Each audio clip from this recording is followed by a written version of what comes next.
ከሰማይ እንደሚወርድ ታውቂያለሽ? ይሄ ስብሎ ከሰማይ ዝናብ ቢዘንብም አይሞላውም። ጠጠሩን የዛ የሚጸልዩ ካህናቶች የነሱ ይመስለኛል እንጂ እኛም ኃጢአተኞች ነን።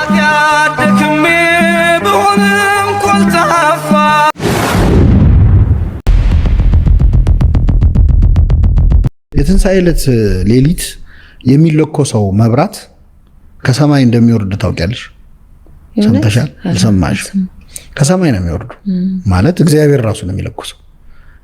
ላለፉት 2000 ዓመታት ቃሉን ጠብቆ ሌሊት ላይ ካህኑ ተፈትሾ ክብሪት አለመያዙ በደንብ ተፈትሾ ራሱን አሳይቶ ይገባል መቃብር ውስጥ ወደ ጌታ መቃብር ሻማ ይዞ ማለት ነው።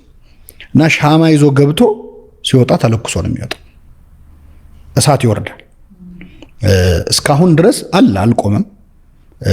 የትንሣኤ እሳት የሚለኮሰው እሱ ነውና የሚገርምሽ ብዙ አገራት እንደውም ለምሳሌ የሩሲያዎች ራሻዎች ጀት አዘጋጅተው ይጠብቃሉ፣ ኢየሩሳሌም ይጠብቃሉ ጀት አዘጋጅተው።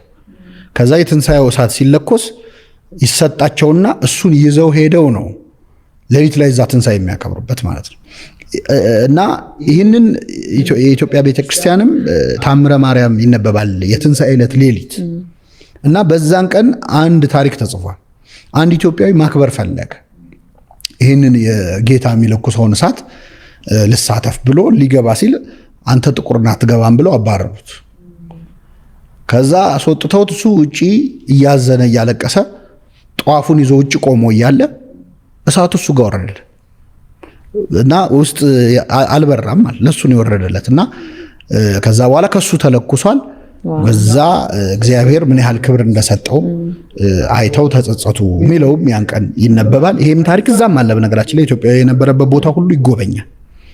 እና እንደዚህ አይነት ከሌሎች ጋር ኢንተርሴክት የሚያደርገን ታሪክ አለን። ትንሣኤ አከባበር እንደው ትልልቆቹ ምን ናቸው? አንተ ዲዛይን ያደርጋቸው ብዙ ስራዎች ሰርተናል። አዲስ አበባ ላይ ያሉ ትልልቅ ህንፃዎችን በደንብ አንጸናል። አብያተ ክርስቲያናትን ግን ለመጥራት ጻድቃኔ ቤተክርስቲያንን አዲሱ ህንፃ ማለት ነው። አዲሱ ቤተክርስቲያን እኔ ነኝ ዲዛይን ያደረኩት። እዚህም ሐዋሳ ከመጣ መድኃኔዓለምን አይታችሁት ይሆናል። የኛ ዲዛይን ነው።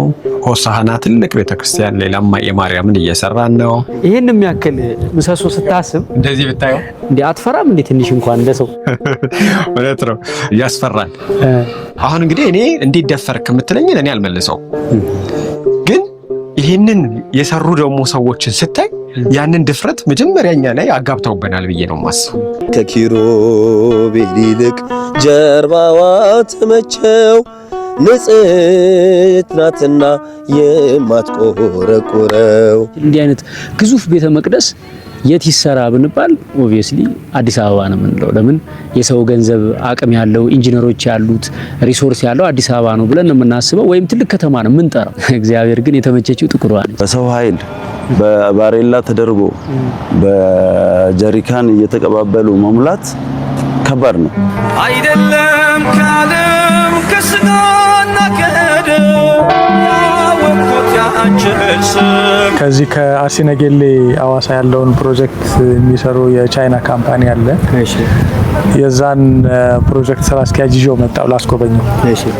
በጣም ሰርፕራይዝ እንደሆነ አየው። ባቺንግ ፕላንቱ የታለ ይሄንን የሚያህል ኮንክሪት የምትሰሩት? ከዛ እንደ ሚክሰር አለች 350 ሊትር የምታቦጋ ሚክሰር አለች። የኛ ባቺንግ ፕላንት ይችናታል። እኛ ኮንስትራክሽን ላይ ስንሰራ አንድ ሚክሰር 10 ይበላሻል። ምንም ሳትበላሽ እንደ ሙዚየም መቀመጥ የምትችል ሚክሰር ይሄው ይሄን ሁሉ እንግዲህ ይሄ ወደ 8000 ሜትር ኪዩብ ኮንክሪት እስካድማስ ትግበደስ ክብርሽን ልገልጽ 8000 ሜትር ኪዩብ ራፍሊ 1000 ትራክ ሚክሰር እንደማለት ነው። ተካከልሽ የለም ከፍጥረት 1000 መኪና ቦቴ መስሎ ትራክ ሚክሰሩ ሚክስ አድርጎ የሚሞላው እንደማለት ነው ባጭሩ በአንድ ሚክሰር።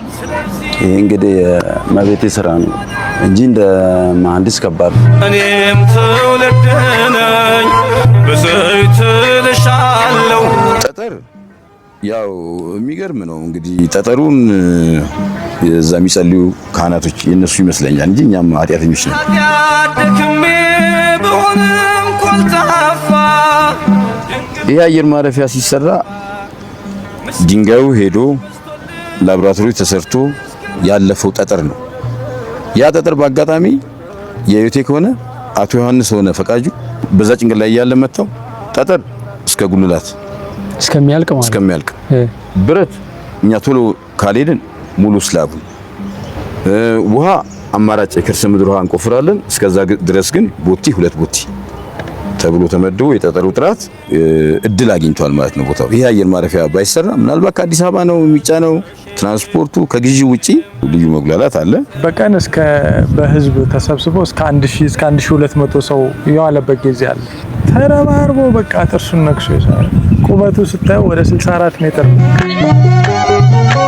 ያለነው ምዕራብ አርሲ ቢሆንም የፀሐይ መውጫ ምስራቅ እንደመሆኑ ለምዕራቡ የኢትዮጵያ ክፍል ፀሐይ የሚወጣባት ምስራቅ ነች ብዬ ነው የማስበው። ምክንያቱም እመቤታችን ቅድስት ድንግል ማርያም የፀሐይ መውጫ ምስራቅ ነች ትባላለች። ፀሐይ መውጫ ምስራቅ ነች።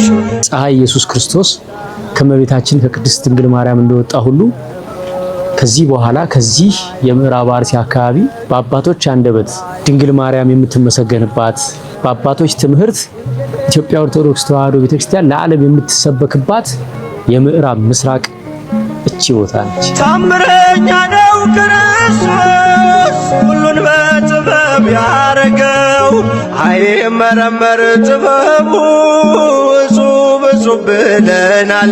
እንደ ተሽለክልክ ገብቼ እንኳን ሳይ በጊዜው እንዲታይ ምን ወደ ሰማይ የማይታይም የእንጨቱ ብዛት ፍነ ብሎ ይሄ ዝም ብሎ ከሰማይ ዝናብ ቢዘንብም አይሞላውም።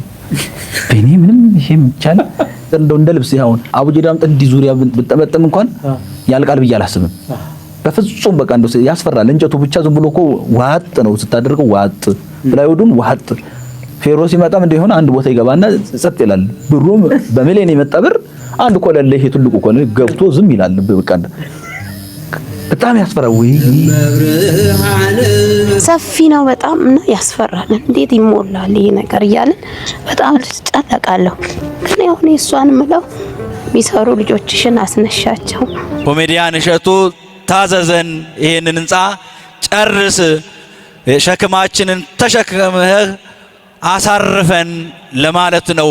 በጋራ ለመጮህ ነው ዛሬ እዚህ ጋር ብፁዓን አባቶችም የተገኙትና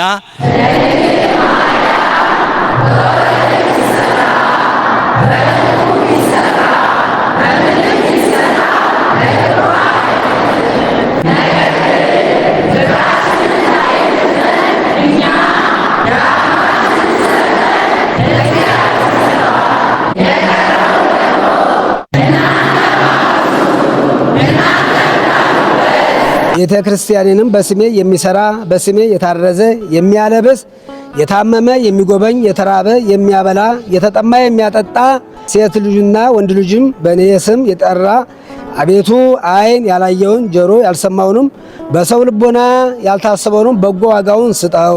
ወምድርኒ ተከብር ፋሲካ ተሐጽባ በደመ ክርስቶስ ተሐጽባ በደመ ክርስቶስ ተሐጽባ በደመ ክርስቶስ ተሐጽባ በደመ ክርስቶስ